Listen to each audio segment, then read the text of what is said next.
Welcome to this video presentation here at Wimbledon Carriage Company, and here we have the Audi Q2 on a 72 plate. So I'm going to start off firstly by showing you around the outside of the car, and then we'll hop in and run through some controls on the inside.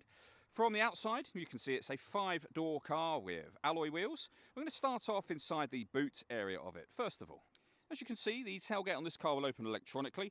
As we approach the back of the car, you can also see we have reversing sensors and plenty of boot space as well, along with that 60-40 split folding rear seat, should you wish to increase this space even further again. Okay, so we're just going to work our way back around to the front of the car, and then we'll hop in.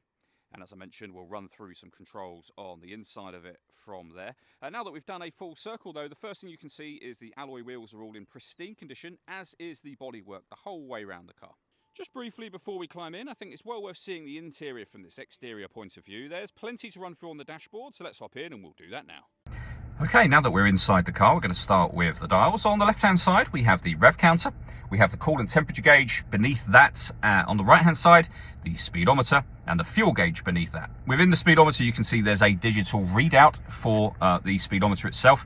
And then in the center, you can see that we've got the satellite navigation menu being displayed at the moment. You can change that for various different pieces of information, all the way back around to the satellite navigation again. You can zoom in and out of the sat nav itself. You can access various bits of trip computer information here as well. And you can see the total miles for this car now on display. They are only 2,562. If we back out to the steering wheel next, the buttons I was just using are here.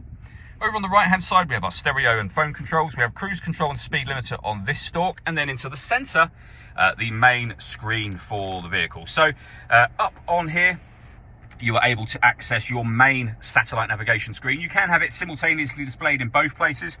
This is, of course, the slightly bigger screen of the two. The movement that you can see me making on the screen at the moment is being done using predominantly this dial here. These two buttons relate to the left and right hand sides of the screen. You can access certain menus directly from here. So for example, we will now be in the radio menu. You can access that panel to the left with the button for the left. And then we've got FM, AM and DAB radio there, as you can see. If you want to listen to your own music, you do so under the media heading. And again, that button on the left to access all the different ways you can listen to music. So CD, SD card, USB input, auxiliary input, Bluetooth audio as well. So loads of ways to listen to music in this vehicle. You can make adjustments to your sound settings and the way the car drives. So you can put it in as comfort, auto, so the car decides for you, dynamic for a sort of a sportier drive, or individual, where you can customize these settings yourself.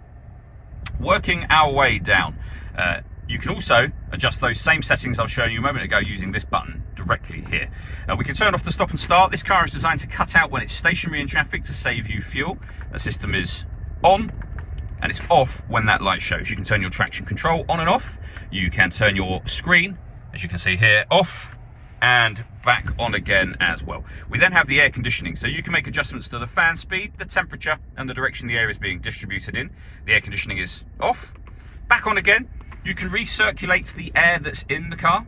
That's a great way of heating it up or cooling it down quickly in here, depending on the temperature you set over there.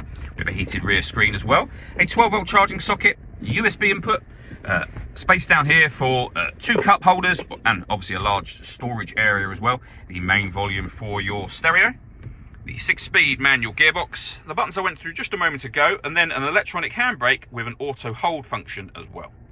The last thing I want to talk about is the service and paperwork in general that we have here for the car. So you can see the service record just there as a printout from Audi.